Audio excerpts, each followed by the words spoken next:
Sa sandaling ito, bago tayo magsimula sa ating panalangin, huminto muna tayo at tahimik na lumapit sa presensya ng Diyos.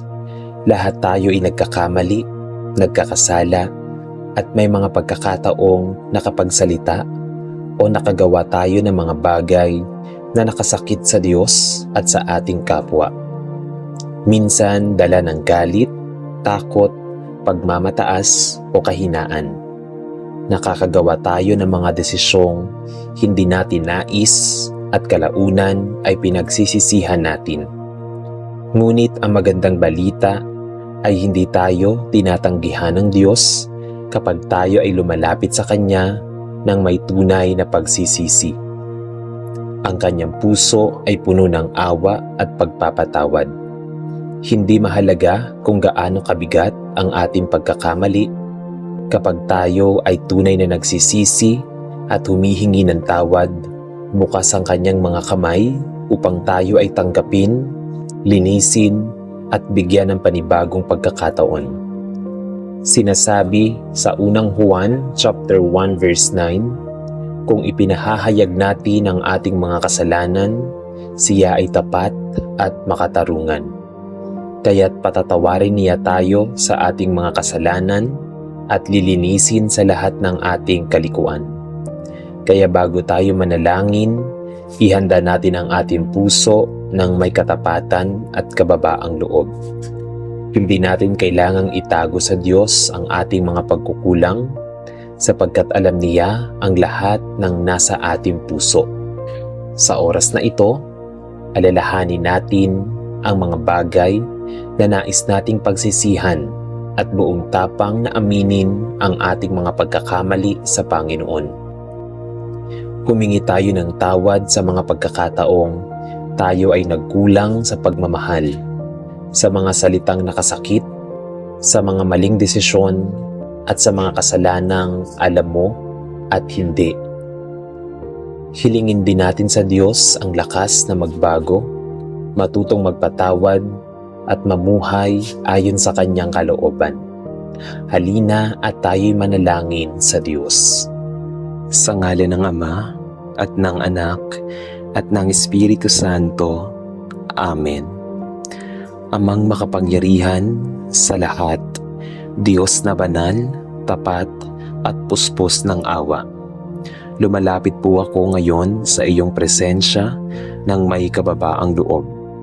Hindi po ako karapat-dapat, hindi po ako malinis, at wala po akong maipagmamalaki sa harap mo. Kung hindi dahil sa iyong dakilang awa at walang hanggang pag-ibig, wala po akong lakas ng loob na tumayo sa iyong presensya. Panginoon, Ikaw ang Diyos na nakakakita ng lahat. Nakikita mo ang aking puso, alam mo ang aking mga iniisip, naririnig mo kahit ang mga salitang hindi ko mabigkas. Wala po akong maitatago sa iyo. Kaya ngayon, O Diyos, bago pa man ako humingi ng tawad, humihinto muna ako upang kilalanin kung sino ka sa aking buhay. Ikaw ang aking manlilikha, ikaw ang humubog sa akin mula pa sa sinapupunan.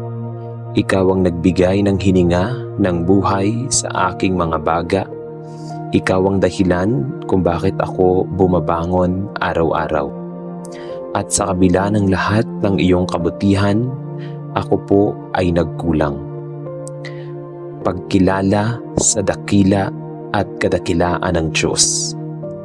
Panginoon, Ikaw ay banal. Walang bahid ng kasalanan sa iyo. Ang iyong mga daan ay matuwid at ang iyong mga pasya ay perpekto. Ako po ay alabok lamang. Ako ay marupok. Ako ay madaling madapa, madaling malinlang, at madaling mahulog sa tukso. Sa iyong kabanalan, malinaw kong nakikita ang aking kakulangan. Sa iyong liwanag, lumilitaw ang aking kadiliman. Sa iyong katotohanan, nahahayag ang aking mga kasinungalingan.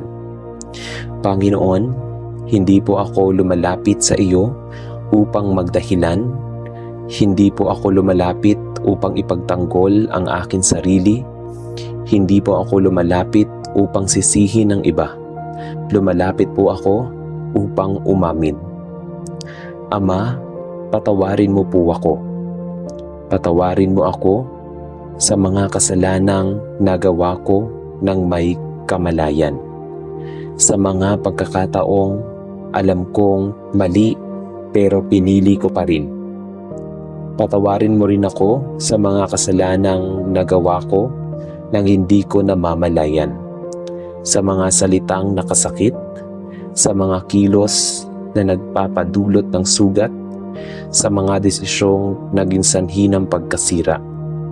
Panginoon, patawarin mo ako sa mga salitang binitawan ko ng may galit, mga iniisip kong marumi na hindi kalugod-lugod sa iyo, mga kilos na sumasalungat sa iyong kalooban, mga panahong pinili ko ang sarili kaysa sa iyo. Kung minsan, O Diyos, alam kong tinawag mo ako, ngunit binaliwala ko ang iyong tinig. Kung minsan, pinayuhan mo ako, ngunit mas pinili kong sundin ang aking damdamin. Kung minsan, inilalayo mo ako sa kapahamakan, ngunit bumabalik pa rin ako sa kasalanan. Patawarin mo po ako, Panginoon. Inaamin ko po sa iyo na ako ay mahina. Inaamin ko po na madalas akong nadadala ng tukso. Inaamin ko po na kulang ako sa disiplina, pananampalataya at pagsunod. Hindi ko po kayang baguhin ang sarili ko ng mag-isa. Hindi ko po kayang talunin ang kasalanan sa sarili kong lakas. Hindi ko po kayang maging matuwid kung wala ka.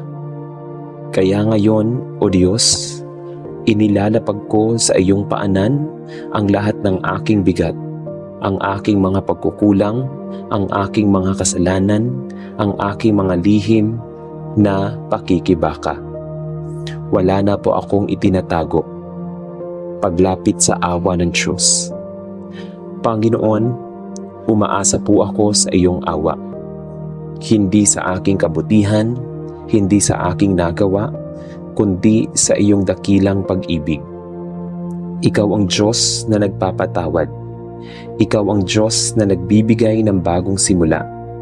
Ikaw ang Diyos na hindi sumusuko sa makasalanan. Kung paanong pinatawad mo si David, kung paanong inabot mo ang aligbughang anak, kung paanong binago mo ang buhay ng mga makasalanan. Naniniwala po akong kaya mo rin akong patawarin. Hugasan mo ako, Panginoon, linisin mo ang aking puso, baguhin mo ang aking isipan, bigyan mo ako ng pusong marunong magsisi, hindi lamang sa salita, kundi sa gawa at pamumuhay. Sa puntong ito, O Diyos, pinipili kong magtiwala na naririnig mo ako, magtiwala na pinapatawad mo ako, magtiwala na hindi pa tapos ang aking kwento. Kahit ako ay nagkulang, ikaw ay nananatiling tapat. Kahit ako ay bumagsak, ikaw ay handang magbangon. Kahit ako ay nagkasala, ikaw ay Diyos na mapagpatawad. Salamat po, Ama, sa iyong tiyaga sa akin. Salamat po sa iyong habag na hindi nauubos. Salamat po dahil hindi mo ako tinalikuran. Ama, tinatapos ko po ang bahaging ito ng panalangin na may pusong mapagpakumbaba at umaasang loob. Ito pa lamang ang simula ng aking paglapit at pagsisisi. Sa pagpapatuloy ng aking panalangin, mas malalim pa po akong lumalapit sa iyo. Hindi po ako nagtatago sa likod ng pagkakamahalatang pag-amin.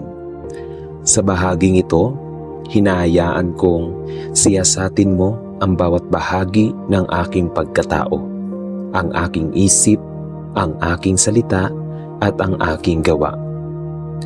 Panginoon, alam kong ang tunay na pagsisisi ay hindi lamang pag-iyak o paghingi ng tawad, kundi ang tapat na pagharap sa katotohanan ng aking kasalanan. Kaya ngayon, O Diyos, binubuksan ko ang aking puso sa iyong liwanag. Panginoon, patawarin mo ako sa mga maling pag-iisip. Patawarin mo ako sa mga sandaling hinayaan kong manatili sa aking isipan ang inggit sa tagumpay ng iba, galit na matagal kong kinikimkim, pagmamataas at pagmamaliit sa kapwa, pagdududa sa iyong kabutihan at plano. Kung minsan, O Diyos, ang aking isipan ay naging pugad ng takot, pag-aalala at negatibong paghatol. Sa halip na magtiwala sa iyo, mas pinili kong mag-isip ng hiwalay sa iyong katotohanan. May mga pagkakataong pinayagan kong madungisan ang aking isipan ng mga bagay na hindi mo kinalulugdan. Mga kaisipang unti-unting lumalayo sa kabanalan, mga ideyang dahan-dahang pumapatay sa aking pananampalataya. Panginoon, patawarin mo ako. Linisin mo ang aking isipan, palitan mo ang aking mga maling pag-iisip ng iyong katotohanan. Turuan mo akong mag-isip ayon sa iyong kalooban, hindi ayon sa pita ng laman. Ama, patawarin mo rin po ako sa aking mga salita. Sa mga pagkakataong ang aking bibig ay naging sandata ng panlalait, paninira, panlilinlang, pagmumura, mapanakit na pananalita. Kung minsan, O Diyos, nagsasalita ako ng hindi naiisip. May mga salitang binitawan ko na hindi ko na mababawi. Ngunit nag-iwan ng sugat sa puso ng iba. May mga pagkakataong ginagamit ko ang aking bibig upang ipagtanggol ang sarili ko sa halip na ipagtanggol ang katotohanan. May mga panahong nagsinungaling ako upang umiwas sa pananagutan. Patawarin mo ako, Panginoon. Turuan mo akong magsalita ng may pag-ibig. Bigyan mo ako ng bibig na nagbibigay buhay, hindi sumira. Ipaalala mo sa akin na ang bawat salita ay may bigat at pananagutan sa harap mo. Panginoon, patawarin mo po ako sa aking mga nagawa. Sa mga kilos na alam kong mali, ngunit pinili ko pa rin. Sa mga desisyong nagbibigay laya sa kasalanan, hindi sa kabanalan. Sa mga hakbang na naglayo sa akin sa iyo. Kung minsan, O Diyos, mas pinili ko ang aliw kaysa sa tama. Mas pinili ko ang pansamantalang kasiyahan kaysa sa walang hanggang kalooban mo. Mas pinili ko ang sarili kaysa sa iyong utos. May mga pagkakataong naging pabaya ako sa akin tungkulin. Bilang anak, kaibigan, lingkod, at mananampalataya. Patawarin mo po ako sa mga panahong hindi ako tumulong kahit may kakayahan. Hindi ako umibig kahit may pagkakataon. Hindi ako naglingkod kahit tinawag mo ako. Ama, hindi lamang po sa aking mga nagawa ako'y nagkasala, kundi pati sa aking mga hindi nagawa. Patawarin mo po ako sa mga panahong pinili kong manahimik kahit dapat akong magsalita. Umiwas ako sa paggawa ng mabuti dahil sa takot. Hindi ko pinansin ang nangangailangan. Kung minsan, O Diyos, abala ako sa sarili kong mundo, kaya nakalimutan ko ang kapwa. Nakalimutan kong ang pananampalataya ay hindi lamang paniniwala, kundi pagkilos. Patawarin mo po ako sa aking pagiging makasarili. Panginoon, sa bahaging ito ng aking panalangin, hindi ko po hinahanap ang parusa. Hinanap ko po ang pagbabago. Ayaw ko pong manatili sa ganitong kalagayan. Ayaw ko pong bumalik sa dati. Ayaw ko pong ulitin ang parehong pagkakamali. Bigyan mo po ako ng pusong tunay na nagsisisi. Hindi pusong takot lamang sa kaparusahan, kundi pusong nasasaktan dahil nasaktan kita. Hubugin mo po ako, Ama. Putulin mo ang mga ugat ng kasalanan sa aking buhay. Bigyan mo ako ng lakas na tumalikod sa kasalanan at lumakad patungo sa liwanag. Ama, salamat po dahil hindi mo ako tinanggihan. Kahit nakikita mo ang aking mga kahinaan. Salamat dahil sa bawat pag-amin may kaakibat na pag-asa. Naniniwala po akong ako'y taos-pusong lumalapit sa iyo. Patuloy mo akong binabago mula sa loob palabas. Amang mapagmahal at mapagpatawad, sa bahaging ito ng aking panalangin, Panginoon, dinadala ko po sa iyo ang mga bigat na matagal ko nang pasan, mga sugat na hindi nakikita, mga kirot na pilit kong ikinukubli, at mga alaalang paulit-ulit na bumabalik sa aking isipan. Alam mo po, Ama, na hindi lamang kasalanan ang nagpapabigat sa puso ng tao, kundi pati ang kawalan ng kapatawaran sa sarili at sa kapwa. Kaya ngayon, O Diyos, hinihilong ko po ang iyong tulong. Panginoon, patawarin mo po ako, hindi lamang sa aking mga kasalanan, kundi pati sa pagiging mahigpit ko sa aking sarili. May mga panahong tinatanggap ko na ang iyong kapatawaran sa salita, ngunit sa puso ko'y patuloy kong pinarurusahan ang aking sarili. Paulit-ulit kong binabalikan ang aking mga pagkakamali. Paulit-ulit kong sinasabi sa aking sarili na hindi na ako karapat-dapat. Ama, alam mo po kung gaano kasakit ang mamuhay na puno ng pagsisisi, ngunit kulang sa pagtanggap ng iyong biyaya. Turuan mo po akong tanggapin ang iyong grasya. Turuan mo akong mahalin ang aking sarili gaya ng pagmamahal mo sa akin. Turuan mo akong magpatuloy, hindi manatili sa aking kahapon. Maraming salamat, Panginoon Diyos, sa iyong biyaya at pagpapatawad. Dalangin ko po ito sa tanging pangalan ni Hesukristo na aking Diyos at tagapagligtas. Amen. Sa ngalan ng Ama at ng Anak at ng Espiritu Santo. Amen. Ngayong natapos na natin ang ating panalangin, huwag na nating dalhin pa ang bigat ng pagkakasala sa ating puso. Kung tayo ay tunay na nagsisisi at buong puso nating ipinagkakatiwala sa Diyos ang ating mga pagkakamali, maniwala tayo sa Kanyang awa at pagpapatawad. Hindi tayo tinutukoy ng ating mga nakaraang pagkakamali. Ang Diyos ay nagbibigay ng pagkakataong magsimula muli, bumangon at mamuhay ng may bagong puso at bagong pag-asa. Kaya tanggapin natin ang Kanyang kapatawaran at huwag nang patuloy na parusahan ang ating sarili dahil sa mga bagay na ipinagkatiwala na natin sa Kanya. Mula sa gabing ito, sikapin nating mamuhay ng may mas malinis na puso at mas matibay na pananampalataya. Kung may taong nasaktan natin, magkaroon tayo ng lakas ng loob na humingi rin ng tawad. Kung may taong nakasakit sa atin, matuto rin tayong magpatawad. At kung tayo man ay muling magkamali, huwag tayong lumayo sa Diyos. Sa halip, bumalik tayo sa Kanya at muling humingi ng gabay.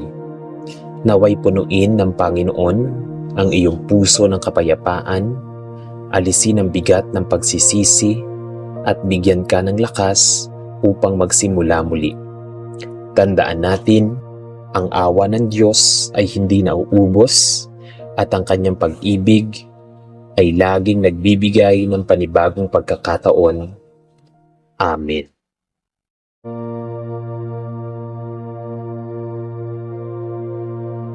Sa sandaling ito, bago tayo manalangin, huminto muna tayo at tahimik na pumasok sa presensya ng Diyos.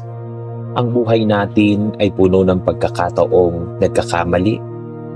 Tayo ay may mga salitang nasasabi natin na hindi natin mababawi. Mga desisyong pinagsisisihan, mga pagkakataong pinili natin ang sariling kagustuhan kaysa sa kalooban ng Diyos, at mga pagkukulang na maaari ring nakasakit sa ating kapwa. Ngunit ang pagsisisi ay hindi tanda ng kahinaan. Ito ay tanda ng pusong handang magpakumbaba at magbago. Kapag kinilala natin ang ating mga pagkakamali at buong tapang at katapatan tayong bumalik sa Diyos, binibigyan niya tayo ng pagkakataong magsimulang muli. Hindi niya nais na manatili tayo sa guilt at kahihiyan. Nais niyang tayo ay bumangon, matuto, magbago, at muling lumakad kasama niya. Sinasabi sa mga awit, chapter 51, verse 10, "Likhain mo ako ng isang pusong malinis, O Diyos, at bigyan mo ako ng isang espiritong matatag." Kaya bago tayo manalangin, ihanda natin ang ating puso ng may katahimikan at katapatan. Huminga tayo ng malalim at bitawan muna ang anumang galit, takot, pagmamataas, at mga bagay na gumugulo sa ating isip.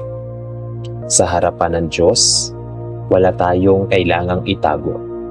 Tanggapin natin ng buong pagpapakumbaba ang ating mga pagkukulang at hingin sa Panginoon ang pusong tunay na nagsisisi.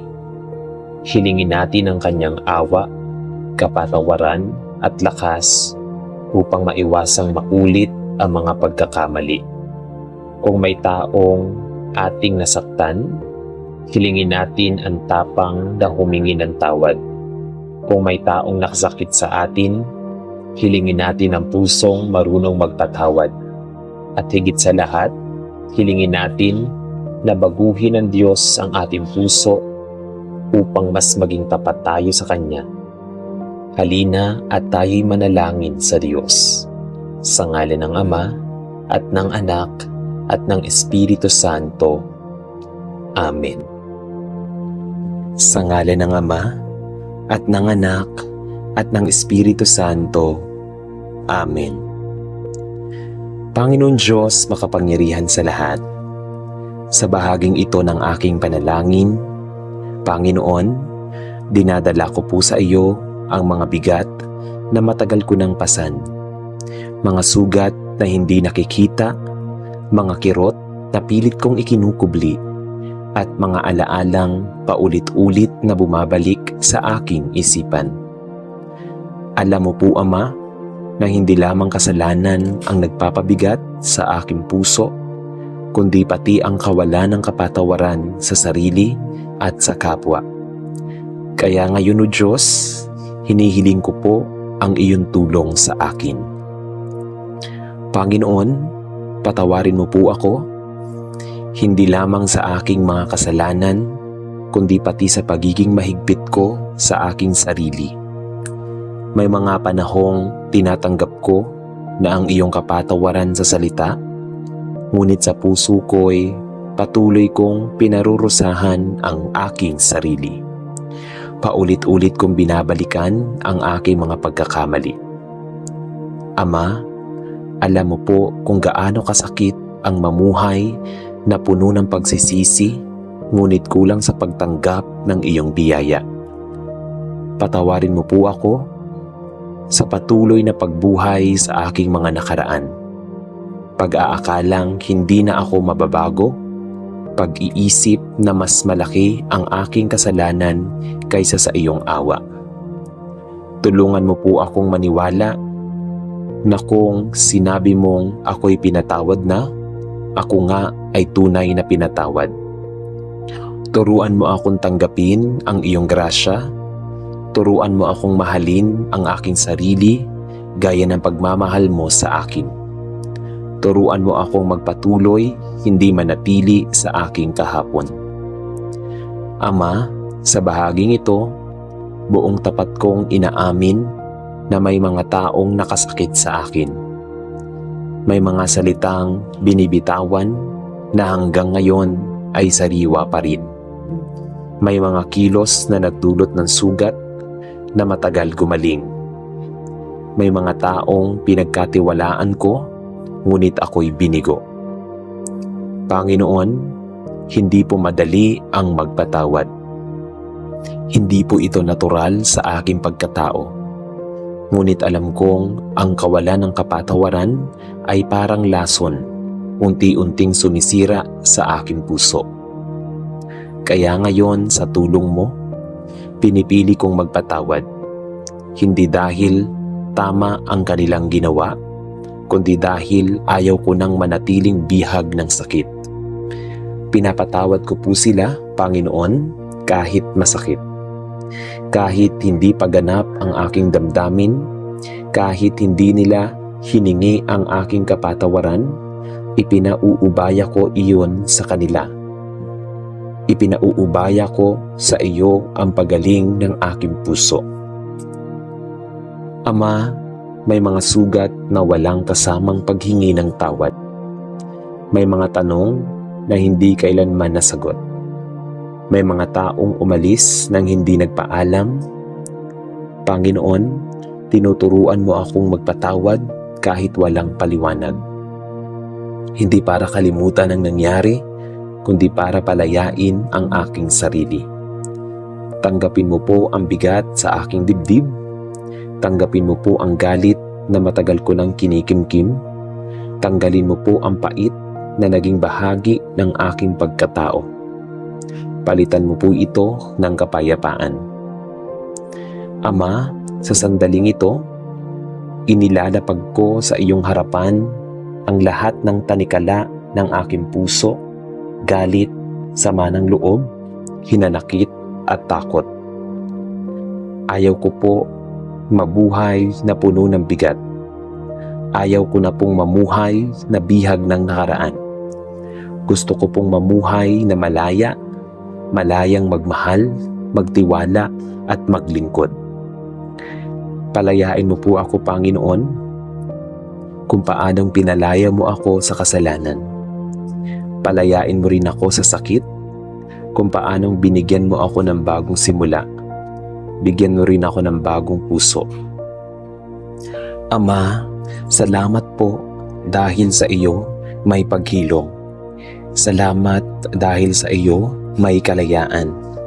Salamat dahil sa iyo ang puso kong sugatan ay may pag-asang gumaling. Ito po ang aking panalangin, na ako'y maging daluyan ng kapatawaran, hindi imbakan ng galit. Matapos kong ilapag sa iyo ang aking mga kasalanan, sugat at bigat ng puso, ngayon po ay buong pagpapakumbaba akong humihiling ng higit pa sa kapatawaran. Humihiling po ako ng pagbabago, Panginoon. Ayaw ko pong manatili sa dating anyo.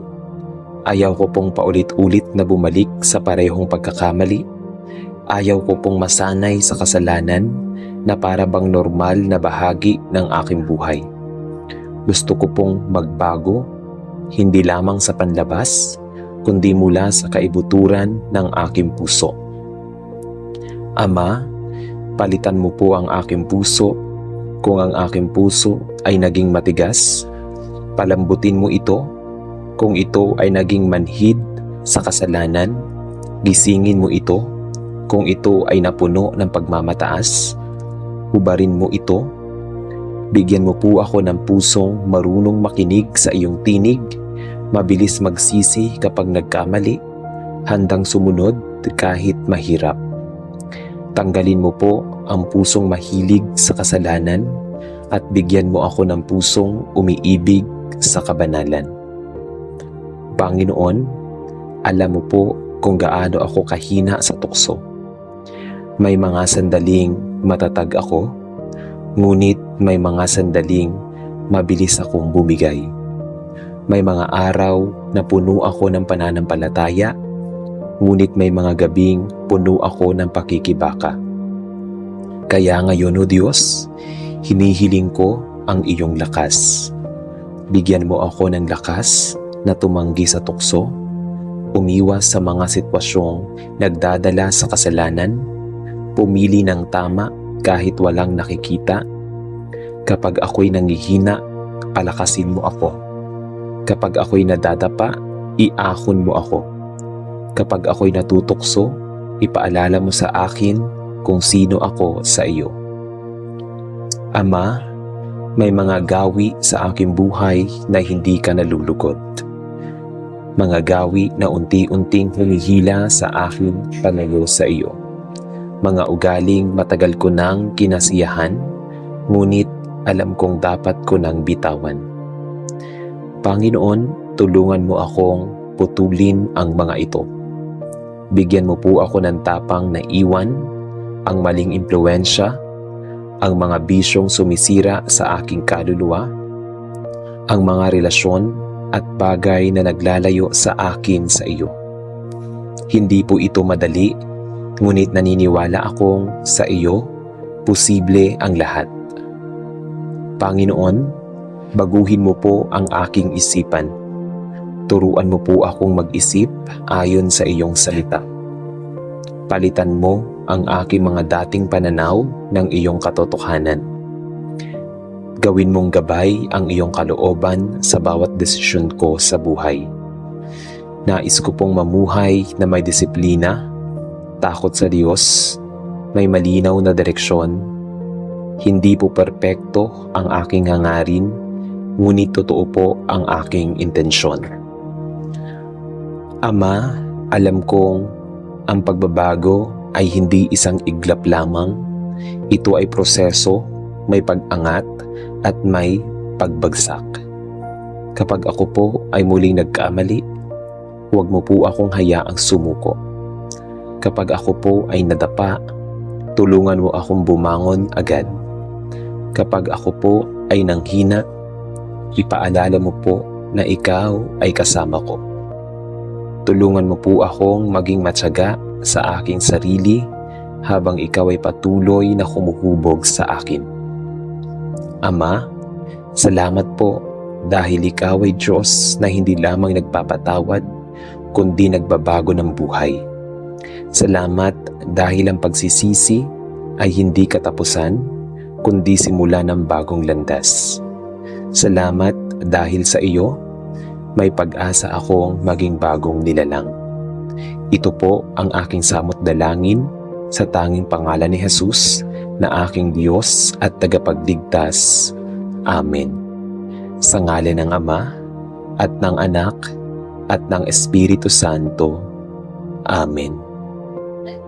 Ngayong natapos na natin ang ating panalangin, manatili tayong mapagpakumbaba at huwag nating kalimutan ang tunay na kahulugan ng pagsisisi.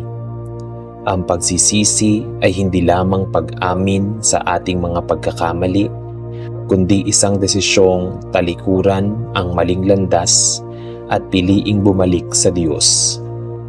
Maaaring hindi natin mabago ang nakaraan, ngunit sa tulong ng Panginoon, maaari nating baguhin ang paraan ng ating pamumuhay mula sa araw na ito. Huwag nating hayaang ang ating mga pagkakamali ang maging dahilan upang lumayo tayo sa Diyos. Sa halip, gawin natin itong dahilan upang mas mapalapit tayo sa Kanya. Naway linisin ng Panginoon ang ating puso, pagalingin ang mga sugat na dulot ng ating mga pagkukulang at bigyan tayo ng lakas upang tunay na magbago. Naway turuan niya tayong maging mapagpakumbaba, magpatawad, maunawain, at tapat sa bawat araw. At kapag dumating ang panibagong pagsubok, naway piliin nating sundin ang kalooban ng Diyos kaysa sa ating sariling kagustuhan. Magsimula tayong muli ng may malinis na puso, bagong pag-asa at matibay na pananampalataya. Tandaan natin na ang Diyos ay hindi nagsasawang tumanggap sa pusong tunay na nagsisisi at bumabalik sa Kanya. Amen.